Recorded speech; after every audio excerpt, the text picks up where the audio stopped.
तो एक भक्त प्रश्न पूछता है कि प्रभुपाद, चैतन्य महाप्रभु चाहते तो वही सभी जगह प्रचार कर सकते थे, उन्होंने केवल बंगाल में ही क्यों प्रचार किया? वो तो समुद्र क्रॉस करके नहीं आए। तो प्रभुपाद जी बोलते हैं कि चैतन्य महाप्रभु जो है वो क्रेडिट मुझे देना चाहते थे, सेनापति भक्त। तो भगवान चाहते हैं कि प्रभुपाद जी की महिमा तीनों लोग उनका यश गाएं, वेदे गाए जहाँ रे चरितो एबे जश गुसुक त्रिभुवन है, तीनों लोग उनकी महिमा गाएं। तो प्रभुपाद जी, क्योंकि जो प्रहलाद महाराज है उनकी महिमा हम इसलिए गाते हैं कि उनका जो सरेंडर था, डेडिकेशन था, कि कितनी भी विषम परिस्थितियां उनके जीवन में थी, वो भगवान को एक क्षण के लिए भी भूले नहीं। इतने कष्ट उनके जीवन में आए फिर भी वो भगवान को भूले नहीं, इसलिए हम उनकी महिमा गाते हैं। पांडव जो थे भगवान के निज पार्षद थे, उनके जीवन में जो कष्ट आए फिर भी उनकी भक्ति बढ़ी है, इसलिए उनकी महिमा गाते हैं। तो प्रभुपाद जी अमेरिका गए, 70 ईयर्स की एज में 2 हार्ट अटैक आए, तीसरा वहाँ जाने के बाद आया, हाफ बॉडी पैरालिसिस हो गई और उनके स्वास्थ्य में निरंतर जो है दिक्कत रहती थी, इतना अच्छा स्वास्थ्य नहीं रहता था। फिर भी उन्होंने पूरे ग्लोब की 14 टाइम्स 14 बार परिक्रमा की, 8000 से ज़्यादा पत्र उन्होंने लिखे अपने शिष्य को, 22,000 पेजेज बुक्स जो है उन्होंने ट्रांसलेट की है, और उनके कई लेक्चर है, मॉर्निंग वॉक कन्वर्जेशन है, 10,000 उन्होंने शिष्य बनाए। पूरे वर्ल्ड में जो है हम लोग सोच भी नहीं सकते जो प्रभुपाद जी ने किया है ना, कल्पना से भी परे हैं। इंडिया में भारत भूमि बहुत पवित्र भूमि है, भारत भूमि ते मनुष्य जन्म है यार। बहुत सारे साधु यहाँ पे रहते हैं, बहुत सारी कथाएं यहाँ पे होती है, अच्छी बात है, लेकिन भक्त बनाना बहुत मुश्किल है।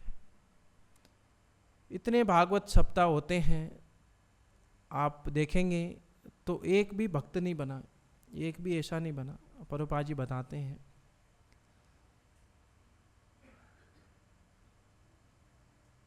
इतने साधु है इंडिया में,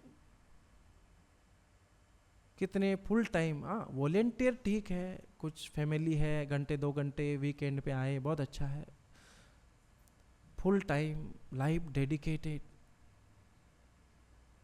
बुढ़ापे में तो ठीक है जी, 60 साल की उम्र हो गई, कहीं शेल्टर मिल गया, चला है ठीक है, भजन कर रहा है, कोई वृंदावन में चला जाए, कोई कहाँ चला जाए, ठीक है, वो भी अच्छी बात है। लेकिन 15 साल 20 साल की एज में पूरी लाइफ देना बहुत बड़ा चमत्कार है। तो प्रभुपाद जी ने वो किया, वो उनकी महिमा है, तीनों लोग उनकी महिमा गाते हैं। तो ये कृष्णा चाहते थे, इसीलिए एक कन्वर्जेशन आता है कि जब प्रभुपाद जी भगवान के धाम में थे तो कृष्णा प्रभुपाद जी को बोलते हैं, प्रभुपाद जी मायापुर में बताते हैं एक कन्वर्जेशन में, ये भक्ति सिद्धांत ठाकुर महाराज के शिष्य थे, उनके साथ एक कन्वर्जेशन होता है। तो बोलते हैं कि कृष्णा मेरे को बोलते हैं कि आप इस भव सागर में जाओ। तो प्रभुपाद जी मना करते हैं, बोले नहीं नहीं, ये बहुत ही है ना दुखालय में शाश्वतम, बहुत ही हॉरिबल प्लेस है। तो कृष्णा बोलते हैं कि नहीं, मेरी इच्छा है कि आप जाओ, बाकी सब अरेंजमेंट मैं कर दूंगा, आप जाकर के वहाँ पे पुस्तक लिखो। तो पुस्तक तो बहुत सारे आचार्य ने भी लिखी है, भक्ति विनोद ठाकुर ने भी 100 किताबें लिखी है, भक्ति सिद्धांत सरस्वती ठाकुर महाराज ने भी लिखी है, पर कृष्णा चाहते हैं कि प्रभुपाद जी की जो पुस्तक है वही स्प्रेड हो, वो कृष्णा की डिजायर है। तो इसीलिए 10,000 साल तक जब तक ये मूवमेंट रहेगा, कलयुग की पकड़ बहुत तेज नहीं होगी, तब तक प्रभुपाद जी की पुस्तक, ये नॉलेज स्प्रेड होता रहेगा, क्योंकि ये कृष्णा की इच्छा है। कृष्णा बोलते हैं प्रभुपाद जी, सब अरेंजमेंट में करूं। इसीलिए ये जो पुस्तक है, ये जो नॉलेज है, बहुत ही स्ट्राइकिंग है। इवन एथिस्ट भी अगर इसको एक बार पढ़ता है तो वो कृष्णा कॉन्शियस बन जाता है। प्रभुपाद जी बोलते हैं कि अगर कोई भी मेरी पुस्तक पढ़ता है, is bound to become a devotee of lord Krishna, वो निश्चित रूप से भगवान कृष्ण का भक्त बन जाएगा। क्योंकि भक्ति जो है वो श्रद्धा से की जाती है। अगर मेरी श्रद्धा ही नहीं है भगवान में, मैं जानता ही नहीं कृष्णा को, तो मैं भक्ति नहीं कर सकता। सेंटिमेंटली मैं ठीक है, श्रद्धा थोड़ी बहुत है, मंदिर चला गया, लेकिन उससे वो डिवोटी नहीं बन सकता, वो डेडिकेट नहीं कर सकता कृष्णा के लिए। अपना टाइम, अपनी मनी, अपनी एनर्जी डेडिकेट नहीं कर सकता। जब उसकी श्रद्धा होगी कि अगर मैं कृष्ण की सेवा करूँगा तो इसे मेरा इटर्नल बेनिफिट है, ये मेरे लिए इटर्नली शाश्वत रूप से बहुत लाभदायक है।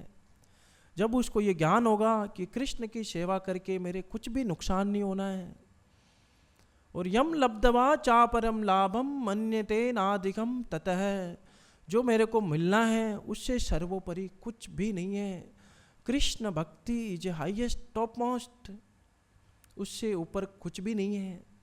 नहीं तो महाराज परीक्षित पूरे धरती के अभी 5 साल के लिए कोई नेता बनता है, कितने पापड़ बेलता हो, कितने पॉलिटिक्स खेलता, तब जाके वो सत्ता में आता, उसमें कितनी हेडेक है उसको उस सत्ता को मेंटेन करने के लिए। महाराज परीक्षित चक्रवर्ती सम्राट थे, कोई उनके कंपटीशन में, अपोजिशन में नहीं था कि वो राजा बनेगा। जब तक उनकी इच्छा है, सर्वोपरि किंग वही है, उनका डिसीजन फाइनल है, जो वो बोल दिया वही फाइनल है। वो पोजीशन थी महाराज परीक्षित की, क्यों छोड़ दिया उन्होंने? जब उनका समय आया तो क्यों भागवत कथा सुन रहे हैं? क्योंकि सबसे उत्तम यही है। भरत महाराज ने, चक्रवर्ती सम्राट थे, बोले बड़े बड़े राजा उनके सामने मस्तक झुकाते थे, क्यों उन्होंने सब छोड़ दिया? उनकी महिमाओं का जब वर्णन आता भागवतम में कि दारा, पत्नी, पुत्र, धन, सबको अच्छा लगता है। कोई मुझे बोलेगा कि पापा, तो उसको बहुत अच्छा लगता है। कोई किसी को बुलाता है, कोई किसी को बोले कि साहब, अच्छा लगता है। पोजीशन, पावर, 4 लोग आगे पीछे चल रहे हैं, जब आदमी गया तो सब खड़े हो रहे हैं, सब माला पहना रहे हैं, पुष्प वृष्टि, अच्छा लगता है। भरत महाराज ने सब छोड़ दिया, मल्लवत, मल की तरह। मल त्याग करके कोई दुख नहीं मनाता है, सब त्याग दिया। क्यों? क्योंकि उत्तम श्लोक लालसा, कृष्ण भक्ति ज टॉप मोस्ट। गोस्वामी मिनिस्टर, मंत्री थे वो नवाब हुसैन के वहाँ पे, हुसैन शाह के वहाँ पे, फाइनेंस मिनिस्टर और प्राइम मिनिस्टर। जब वो रिटायर्ड हुए तो उनको एक नाव भर के सोना मिला, गवर्नमेंट उन पे ही चलती थी। जब रूप गोस्वामी ने छोड़ दिया तो सनातन गोस्वामी बहाना बना के मैं बीमार हूँ, घर पे रहने लग गए। तो नवाब ने अपने पर्सनल फिजिशियन को, डॉक्टर को भेजा, बोले देख के आओ कि वो सही में बीमार है या बहाना बना रहे हैं। तो वो क्या कि 30 ब्राह्मणों को तनख्वाह दे करके, पैसे दे करके भागवतम की चर्चा करते थे। तो वो डॉक्टर आया तो बोले नहीं, ये तो स्वस्थ है, ये तो भागवत कथा कर रहे हैं। तो नवाब को उसने जानकारी दी। नवाब वहाँ पे आए तो नवाब उनसे पूछता है कि बोले तो क्या विचार है आपका, आप नौकरी पे क्यों नहीं आ रहे? बोले मैं नौकरी नहीं करना चाहता, मैं तो छोड़ना चाहता हूँ। तुरंत उसको बंदी बना लिया। बोले तुम्हारे भरोसे ही मेरी सरकार चल रही है, नहीं तो मेरी सरकार ही डूब जाएगी। बोले हम इतने बुद्धिमान नहीं हैं, हम युद्ध लड़ते हैं, लेकिन जो बुद्धिमानी का काम है वो आप करते। तो आपका एक भाई तो चला गया, आप भी चले जाएंगे तो मेरी तो सरकार ही डूब जाएगी। तो उनको बंदी बना लिया। इतने पावरफुल थे वो कि उनके सरकार चलाते थे। और जब उनकी महिमा आती है, त्यक्त्वा तूर्णम अशेष मंडलपति श्रेणिम तो यार मंडलपति, जैसे ब्रज मंडल, नवदीप मंडल, मंडलपति श्रेणीम, उस क्लास के लोगों में वो उठते बैठते थे। त्यक्त्वा तूर्णम, तिनके की तरह त्याग दिया।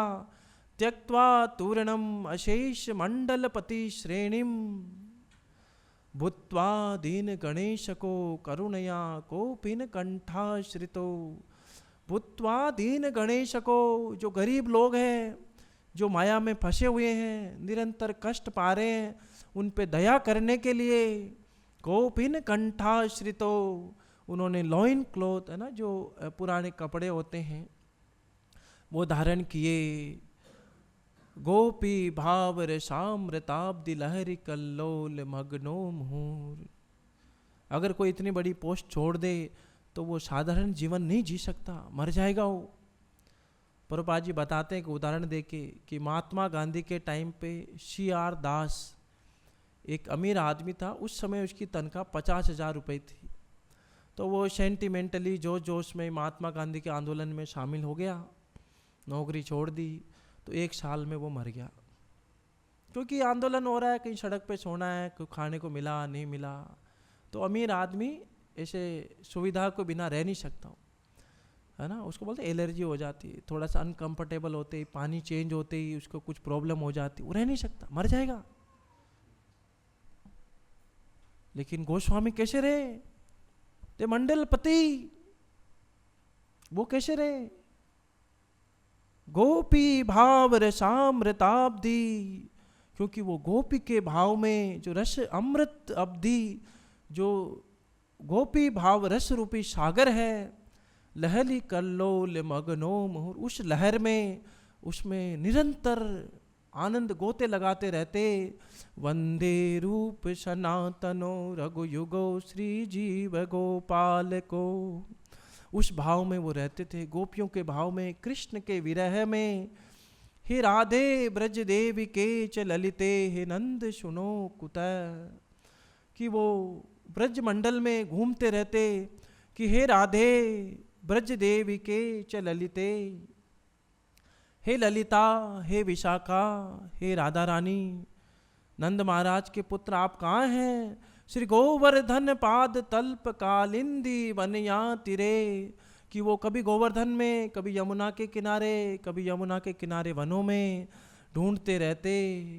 घोष हंताव इति सर्वतो व्रजपुरे खेदेर महाविहवलो, वंदे रूप सनातनो रघुयुगो श्री जीव गोपाल को, कि घोष हंता बहुत ही उत्कंठा के साथ वो ढूंढते रहते, हे राधे, हे कृष्णा, हे ललिता, हे विशाखा, उत्कंठा के साथ लोट लगाते रहते उनके विरह में कि कहाँ पे कृष्णा है, कहाँ पे राधा रानी है। उस तरीके से वो अल्टरनेट डे 1 गिलास छाछ लेते थे, 1 गिलास भी नहीं, 1 घंटा भी नहीं सोते थे। रघुनाथ दास गोस्वामी, उनके पिताजी 2 भाई थे, इंद्र के बराबर उनका ऐश्वर्य था, इकलौती संतान थी, और वो ऐसा जीवन जीते थे। क्योंकि कृष्ण भक्ति हाईएस्ट है, टॉप मोस्ट। एक बार जिसको भक्ति का रस आ गया, चैतन्य महाप्रभु बताते हैं कि जो भक्ति का जो रस है वो सागर की तरह है।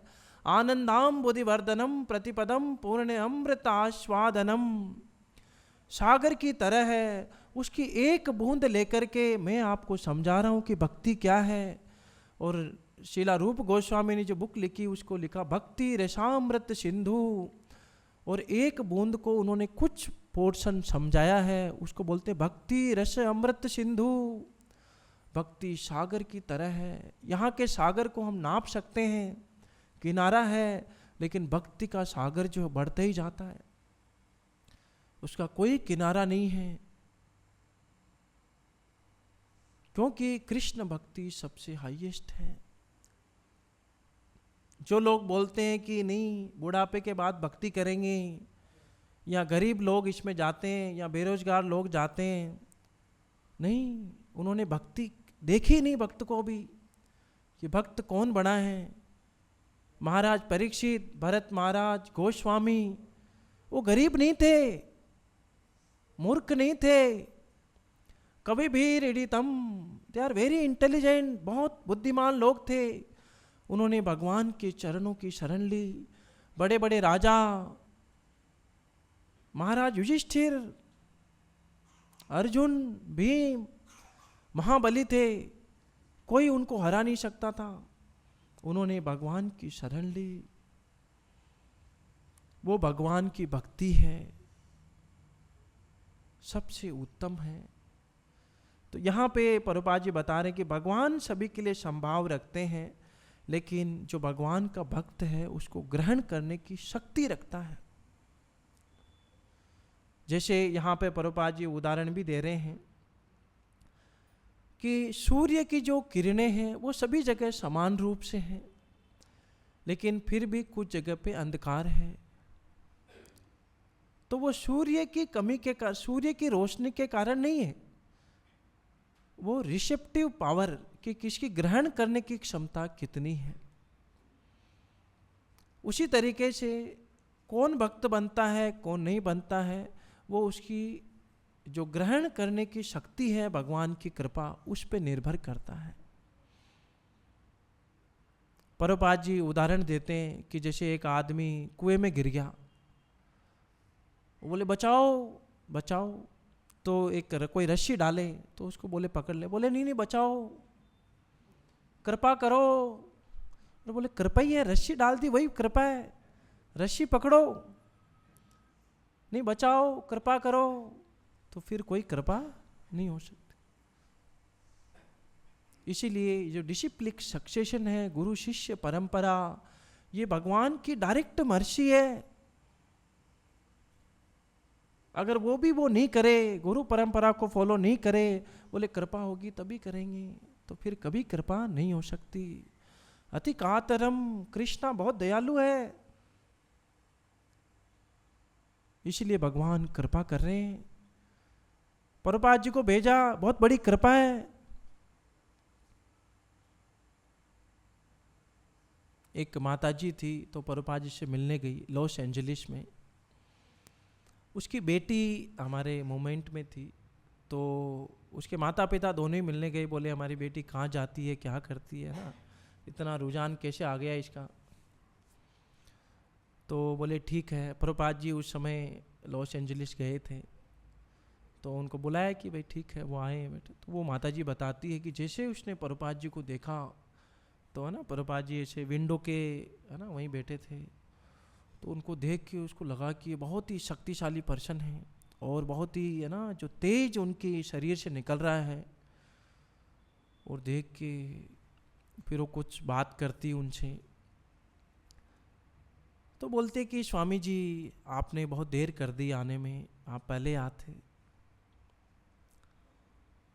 बोले कि नहीं मैं लेट नहीं हूँ, लेट आप है, आने में देर आपने की है। कई बार लोग जब कष्ट आते हैं, शादी हो जाती है, बच्चे हो जाते हैं, बोलते हैं प्रभु जी आप पहले आते तो हम भी शायद हमारे पे भी कृपा हो जाती। आप लेट हैं, भगवान की कृपा लेट नहीं। बोले हमको इतना बाद में क्यों समझ में आया, भगवान की कृपा तो हमेशा से रही है, हमेशा से ही लोग भक्त बनते आए हैं जिनके अंदर इच्छा थी।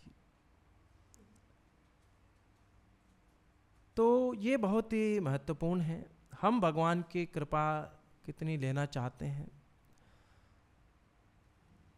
भगवान की कृपा है, अगर कोई भक्त मंगल आरती में आता है, जप करता है, साधना करेगा, उसको भगवान की ज़्यादा कृपा मिलेगी। 8 बजे उठेगा, बोले भगवान कृपा करो, तो ठीक है, जितने उसके कर्मों में है उतनी कृपा होगी। पर बोले कि नहीं नहीं उसके ऊपर इतनी कृपा है, मेरे पे नहीं है। समोहम सर्वभूतेषु न मे द्वेष्यो अस्ति न प्रिय है, क्योंकि भगवान जो है ना बीज प्रता पिता सभी के फादर हैं, और भगवान समान रूप से सब पे कर। पिताजी सभी बच्चों को पढ़ाते हैं, है ना, सभी को बढ़िया खाना खिलाते हैं, सभी को मौका देते हैं। बाकी वो बच्चे के ऊपर है कि कोई पढ़ के ऑफिसर बन गया, कोई नहीं पढ़ के लपंगा बन गया, आवारागर्दी करेगा। बोले नहीं मेरा भाई तो ऐसा बन गया, मैं ऐसा रह गया, तो पिताजी को दोष नहीं दे सकता। पिताजी तो सभी के लिए समान ही थे, लेकिन वो आप उस कृपा को रिसीव नहीं कर पाए। तो भगवान तो सभी के लिए समान ही है, उस कृपा को भक्त ही केवल ले पाता है ना। अभी दुनिया में युद्ध चल रहे हैं, लोग बोल रहे हैं ऐसा क्यों हो रहा है।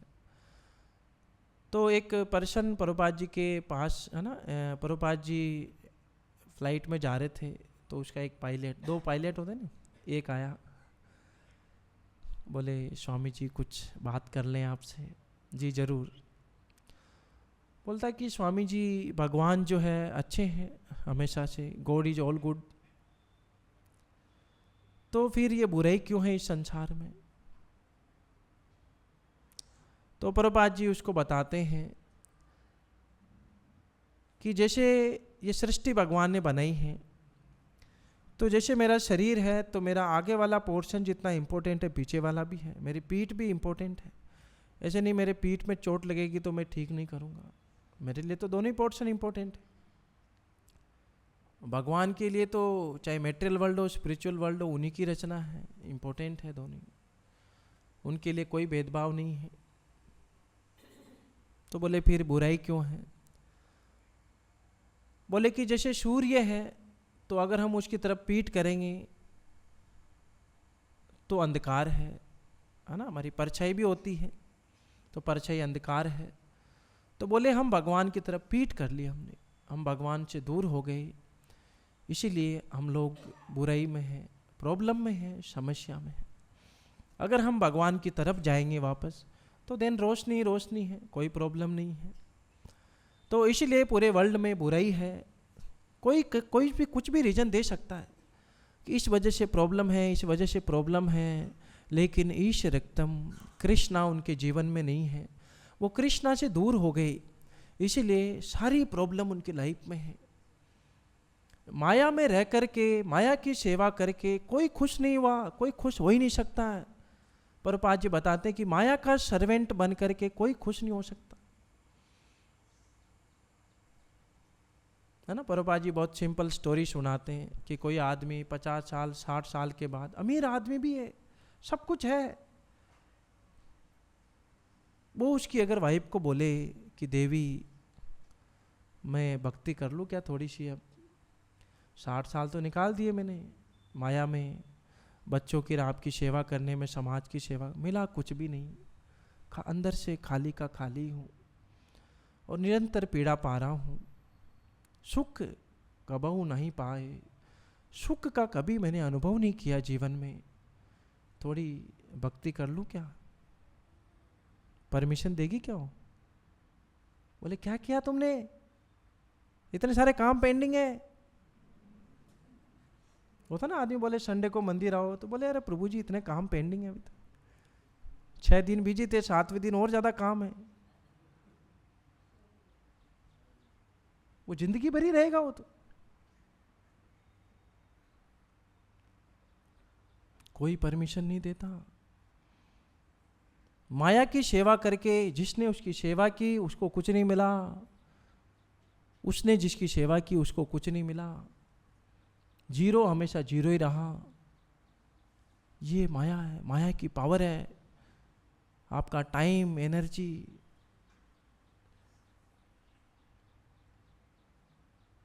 तो इसीलिए अगर हमें भगवान की कृपा लेनी है तो भगवान की कृपा हमेशा ही है।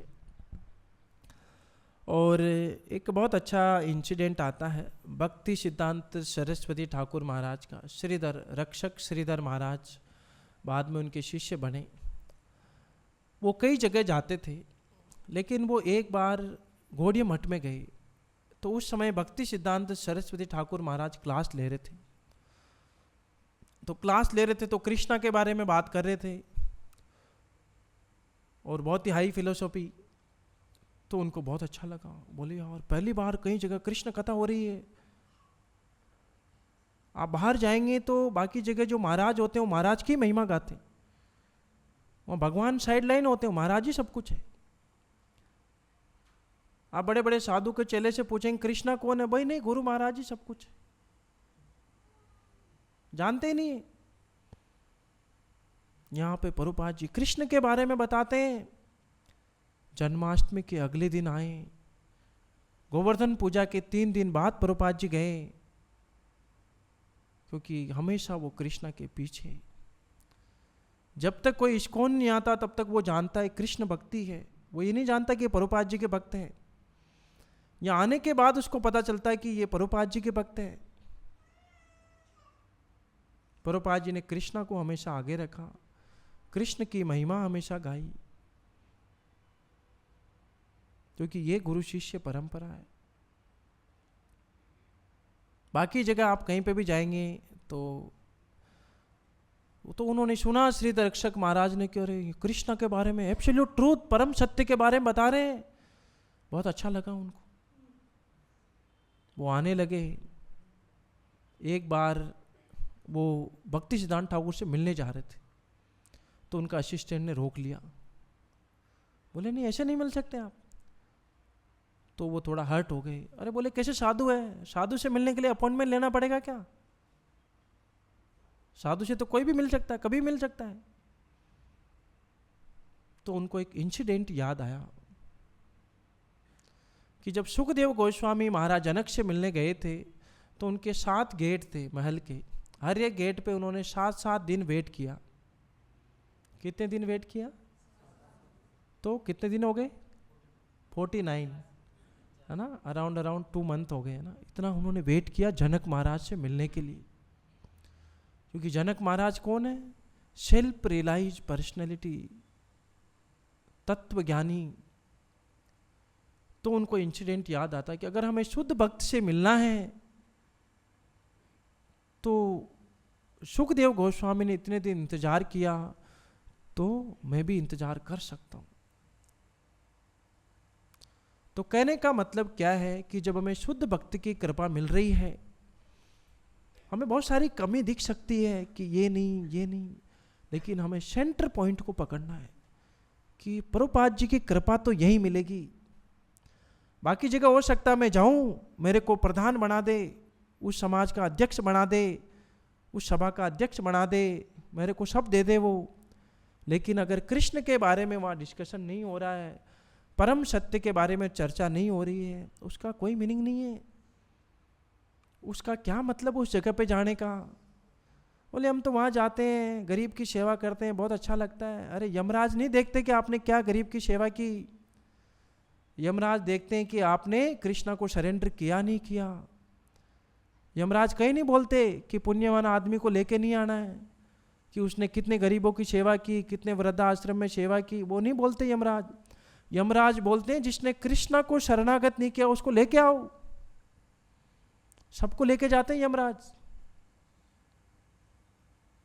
अगर मेरे को 3 दिन बढ़िया सुख भी मिला, चौथे दिन मेरे को कोई जूते मार के निकाले, तो बुद्धिमान आदमी उस जगह पे नहीं जाएगा, क्योंकि हम इटर्नल है। न हन्यते हन्यमाने शरीरे, हम 2 दिन 4 दिन के लिए नहीं है, इटर्नल शाश्वत है। हमें शाश्वत आनंद चाहिए, हमें 5 मिनट 10 मिनट आधे घंटे का आनंद नहीं चाहिए, इटर्नल आनंद चाहिए। इसलिए प्रभुपाद जी बोलते हैं कि जो मछली है वो जल के बाहर उसको कोई खुशी नहीं है, तो जो सोल है उसके लिए इस भवसागर में कोई खुशी नहीं है, एब्सोल्युटली नो हैप्पीनेस, कोई आनंद नहीं है। उसका जो आनंद है वो कृष्ण भावनामृत में ही है, उसके अलावा उसका कोई रियल आनंद नहीं है। उसका रियल आनंद है कि कृष्णा उसको एंजॉय करें, कृष्णा उसको सेवा में लगाएं, ये उसका रियल आनंद है। उसके अलावा सब माया है, सब माया की सेवा है, समाज की सेवा, देश की सेवा, सब माया की सेवा है। कृष्ण की सेवा तो श्रवणम कीर्तनम विष्णु स्मरणम पाद सेवनम अर्चनम वंदनम दास्यम सख्यम आत्मनिवेदनम, यही केवल कृष्ण की सेवा है, यही केवल कृष्ण भक्ति है। तो इसलिए जो है, अगर हमें कहीं पे भी भगवान की कृपा मिले, शुद्ध भक्ति की कृपा मिले, चाहे कितना भी अनकंफर्टेबल सिचुएशन हो, हमें वो कृपा ग्रहण करनी चाहिए कि शुद्ध भक्त यहीं पे हैं, उनकी कृपा यहीं पे मिलेगी। एक और उदाहरण आता कि जैसे पावर हाउस है, तो वहाँ से इलेक्ट्रिसिटी तो समान ही आती है सभी के लिए, लेकिन एक बल्ब है उसकी रिसीव करने की शक्ति कम है। एक ऐसी है तो उसकी रिसीव करने की क्षमता ज़्यादा है। उसी तरीके से जिसके रिसीव करने की क्षमता ज़्यादा है ना, वो भगवान का भक्त बन जाता है, वो भक्त होता है। और जिसमें नहीं है ना, जो डीमन होते हैं, जो राक्षस होते हैं, वो हमेशा भगवान को नकारते रहते कि कृष्णा कहाँ हैं, मैं ही कृष्णा हूँ, कृष्णा तो 5000 साल पहले ही मर गए, किसने देखा भगवान को। तो उनको भगवान की कृपा नहीं मिलती है ना। तो और इसीलिए इसमें प्रभुपाद जी ये बता रहे हैं, क्योंकि भक्त हमेशा अधिक महिमावान होता है, क्योंकि वो हमेशा महानतम के संपर्क में रहता है। तो हम भगवान के संपर्क में कैसे आ सकते हैं, तो वो प्रभुपाद जी ने पूरा प्रोसेस बताया है कि हम लोग जब जप करेंगे अपराध रहित होकर के, तो हम लोग डायरेक्टली कृष्णा को टच कर रहे हैं। तो कोई बोलता है कि आपने भगवान को देखा है क्या? हाँ, आप भी देख सकते हैं, बहुत ईजी है ना। तो आप भगवान को टच कर सकते हैं। जब आप अपने आप को शुद्ध करने का प्रयास करेंगे तो आप भगवान को Krishna Balaram as a personally देखेंगे। प्रभुपाद जी के कई इंसिडेंट हैं जो उन्होंने पर्सनली भगवान को देखते थे। पर्सनल सेवा है, क्योंकि वो हमेशा भगवान के पर्सनल टच में रहते थे। देवताओं में और भगवान के शुद्ध भक्त में यही डिफरेंस होता है कि देवता भगवान की आज्ञा का ही पालन करते हैं, नो डाउट, उनका ही मैनेजमेंट संभालते हैं, लेकिन वो भगवान के संपर्क में नहीं रहते। जब ब्रह्मा जी और शिव जी और सभी देवता भगवान से मिलने गए तो क्षीर सागर के किनारे वो पुरुष सुक्ता प्रेयर करते हैं, लेकिन किसी को भगवान के दर्शन नहीं हुए। भगवान ब्रह्मा जी के हृदय में रिवील करते हैं कि मेरा प्लान क्या है। लेकिन भगवान का जो निज सेवक है, शुद्ध भक्त होते हैं, वो भगवान के पर्सनल संपर्क में रहते हैं। वो कभी भी कृष्णा से अलग नहीं होते, वो पर्सनल सेवा करते हैं भगवान की। इसीलिए भगवान के जैसे गोस्वामी थे तो उनके पर्सनल विग्रह हैं, है ना, राधा मदन मोहन, राधा गोपीनाथ, राधा गोविंद, ये उनके पर्सनल विग्रह, पर्सनल सेवा करते थे, है ना। गोविंद देव जी के आप जाएंगे तो छोटा सा विग्रह है चैतन्य महाप्रभु का। तो रघुनाथ भट्ट गोस्वामी जब आ रहे थे जगन्नाथपुरी से तो बोले कि, है ना, क्योंकि वो पर्सनल सेवा करते थे, चैतन्य महाप्रभु को भोग लगाते थे, है ना, कुकिंग करते थे, भागवतम पढ़ते थे। तो बोले कि महाप्रभु मुझे आपसे दूर जाना पड़ेगा। तो चैतन्य महाप्रभु ने उनको विग्रह दिया कि जो आप मेरी सेवा करते हैं ये सेवा पर्सनली उनकी करना, आपको कभी अभाव नहीं रहेगा। तो वो ऐसे पर्सनल सेवा करते थे। ये शुद्ध भक्त का लेवल होता है कि वो भगवान की पर्सनली सेवा करते हैं, पर्सनली हमेशा संपर्क में रहते हैं। तो जब भी हम भगवान की सेवा करते हैं, कीर्तन करते हैं, भागवतम पढ़ते हैं, है ना, तो भगवान को फील करना है, कृष्णा को फील करना है। प्रभुपाद जी की पुस्तक पढ़ रहे हैं तो प्रभुपाद जी की जो प्रेजेंस है उसको आपको फील करना है। फीलिंग से ही सब कुछ है। फीलिंग है, हाँ ये मेरे माता पिता है, फीलिंग है बीमार हो गए तो उनको मैं हॉस्पिटल दिखाऊंगा, सब अरेंजमेंट करेंगे। दुख हो रहा है, फीलिंग है। फीलिंग नहीं है तो नहीं है। दूसरे भी लोग हैं पर मेरी फीलिंग नहीं है तो वो मेरे लिए इंपॉर्टेंट नहीं है। मेरी वाइफ है, मेरे बच्चे हैं, फीलिंग है, दूसरे को तो नहीं है इतनी फीलिंग। फीलिंग है तो हम भगवान को परसीव कर सकते हैं कि कृष्णा है। जब हम प्रभुपाद जी की पुस्तक पढ़ते हैं, फीलिंग है कि प्रभुपाद जी पर्सनली बोल रहे हैं, ये उनकी पर्सनल वाणी है, तो हम प्रभुपाद जी को फील करते हैं। तो हमेशा जो इंसिडेंट है उसको फील करना है कि कैसे महाराज युधिष्ठिर की महिमा इंद्र के बराबर हो गई। तो भगवान की सेवा करके उसको कुछ भी माइनस नहीं होता है, न उसके यश में कमी होगी, न उसकी समृद्धि में कमी हो, किसी तरीके से कोई कमी नहीं होती, बल्कि वो बढ़ती है। और प्रभुपाद जी उदाहरण देते हैं और ऐसे कई एग्जाम्पल हैं, और वो पर्सनली आदमी परसीव कर सकता जब वो सेवा करता है कि भगवान की सेवा करने से कोई कमी नहीं हुई, बल्कि हर चीज़ बढ़ी है ना। तो हम लोग आज यहीं पे समाप्त करेंगे। किसी का कोई प्रश्न है तो पूछ।